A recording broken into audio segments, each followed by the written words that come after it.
দিন দিন জেনা বাড়তে থাকলো, ব্যভিচার বাড়তে থাকলো, হারাম খাওয়া বাড়তে থাকলো, সুদ বাড়তে থাকলো। ডিগ্রি অর্জন করে এসে ঘুষ খাচ্ছেন, পিএইচডি করে এসে দুর্নীতি করছেন, একজন ডক্টর হয়ে কসাই হয়ে গেলেন, ইঞ্জিনিয়ার হয়ে চোর হয়ে গেলেন। আমি অবাক হব না আগামী 10 বছর পরে এই টিকটক প্রজন্ম যদি আরেকটা প্যারালাইজড প্রজন্মের রূপ নেয়, এটা তো অবাক হওয়ার কিচ্ছু নাই। 25 বছর আমি চ্যালেঞ্জ করছি আপনাদেরকে, 25 বছর পড়েছেন, আমাকে ছোট ছোট 25টা সূরা শোনাতে পারবেন না। আর 25টা সূরার অর্থ যদি জিজ্ঞাসা করে প্যান্ট গিলা হয়ে যাবে। এই যে ঠিক বলছে আর দাঁত বের করে হাসছে, ভাবখানা এমন আমি এখানে কোনো কৌতুক করছি। এত কমন সেন্সিন জেনারেশন তৈরি করেছেন, এত কমন সেন্সিন, এত বেয়াদব, এত আদবহীন। আপনি কি সার্টিফিকেট দিয়ে শিক্ষাকে মূল্যায়ন করছেন? যেখানে আল্লাহ এবং তার রাসূলের কথা হয়, সিরিয়াস কথা হয়, সিরিয়াস কথাকেও হাসির কথা মনে কর। জিনার আলোচনা হলে দাঁত কেলিয়ে হাসে। এই জেনারেশনের 15 থেকে 20 বছরের ছেলেমেয়েরা এমন কোনো পাপ নাই এখন করে না, এমন কোনো পাপ নাই। মাদক থেকে শুরু করে মেয়ের স্বাদ ভোগ করা পর্যন্ত এভরি সিঙ্গেল থিং তারা তো করে ফেলেছে এখানে।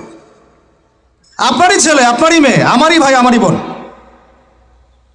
আর এই জেনারেশনকে নবী সাল্লাল্লাহু আলাইহি ওয়াসাল্লাম, সাহাবায়ে কেরাম, তাবেঈন ইজম, 4 ইমাম, মুসলিম উম্মার বীরত্বের ইতিহাস, সালাউদ্দিন আইয়ুবী রাহিমাহুল্লাহ, নুরউদ্দিন জঙ্গি, মোহাম্মদ বিন কাসিম, তারিক বিন জিয়াদ, এই নামই তারা জানে না, এই নামই জানে না তারা। তারা জানেই না ভারতবর্ষে ইসলাম কে নিয়ে আসছে, বিন কাসিমের হিস্ট্রি কি, তারিক বিন জিয়াদের হিস্ট্রি কি, নুরউদ্দিন জঙ্গির হিস্ট্রি কি, এই জেরুজালেম বাইতুল মুকাদ্দাসের ইতিহাস কি, কিভাবে এটা ওদের হাতে চলে গেল, এটা কাদের ছিল, সাহাবীদের যুগ কেমন ছিল, নবীর যুগ ইসলাম কেমন ছিল, 4 ইমাম কি মেহনত করে গিয়েছেন, সলফে সালেহিন কোন পথ রেখে গিয়েছেন, কিচ্ছু জানে না, অ্যাবসলিউটলি নাথিং। বিগত 30 থেকে 40 বছরে আমরা এই জেনারেশনটা তৈরি করেছি। বাট অফকোর্স তারা ক্রিকেটারদের নাম জানে, ফুটবলারদের নাম জানে, গায়ক গায়িকাদের নাম জানে, নায়ক নায়িকাদের নাম জানে। আফসোস, এই জেনারেশনটার জন্য আফসোস। অথচ আমাদেরই ভাই, আমাদেরই বোন।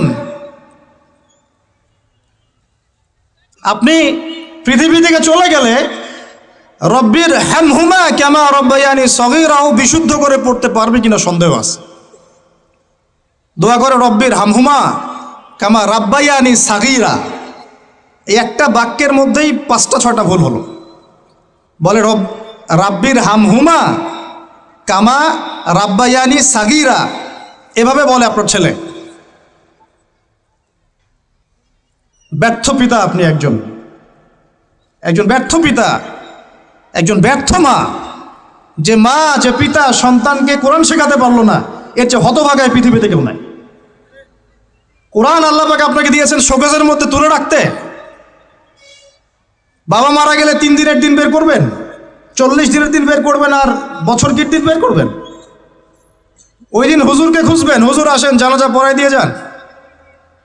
আর অন্য সময় দাড়ি টুপি পাগড়ি জুব্বা দেখলে ভয় আতঙ্কে বাড়ি ভাড়া পর্যন্ত দেন না। হুজুরকে দরকার হয় কখন? নিজের জানাজার সময়। বাড়ির কেউ মরলে, দোকান উদ্বোধন করবে, তখন জিলাপি আর খরমার দরকার হয়। আর আমরাও এমন গায়রতহীন হয়ে গেছি, 500-1000 টাকার জন্য আবার জানাজা পড়াতেও যাই। একটা প্যারালাইজড নোংরা প্রজন্ম গড়ে তুলছি আমরা। শিক্ষার কিছুই নাই এখন, কিচ্ছু নাই। আপনি কি মনে করছেন আমি আমার আবেগ থেকে কথা বলছি না? প্রত্যেকটা কথার রেফারেন্স এবং দলিল আমি আপনাকে ডিবেট করে প্রমাণ করতে পারবো। ইসলাম তো আস্তে আস্তে মিটিয়ে দিয়েছেনই, এখন যে নৈতিক শিক্ষাটুকু ছিল সেটাও নাই। এরা সার্টিফিকেটের জন্য পড়াশোনা করে, অনলি ফর চাকরি, অনলি ফর একটা ইন্টারভিউ। এই শিক্ষায় শিক্ষিত হয়ে এই জাতি কোনোদিনও সফল হতে পারবে না ইনশাআল্লাহ তাআলা, কোনোদিনও না। ইসলাম বিবর্জিত কোনো শিক্ষা ব্যবস্থা দিয়ে আল্লাহর জমিনে মুসলমানরা অধঃপতন ছাড়া আর কিচ্ছু পাবে না। ইসলাম বিবর্জিত কোনো শিক্ষা ব্যবস্থা দিয়ে আল্লাহ পাকের জমিনে মুসলমানরা মার খাওয়া ছাড়া কোনো পথ নাই। মূল কথায় আসেন, মূল কথা হচ্ছে আমরা ইসলামিক ফ্যামিলিতে জন্ম নিয়েছি, কালিমা লা ইলাহা ইল্লাল্লাহ এর অর্থই বুঝি না। আমরা ঈমান ভঙ্গের কারণ জানি না। ঈমান ভঙ্গের 10টা কারণ আছে, এটা আমরা জানি না।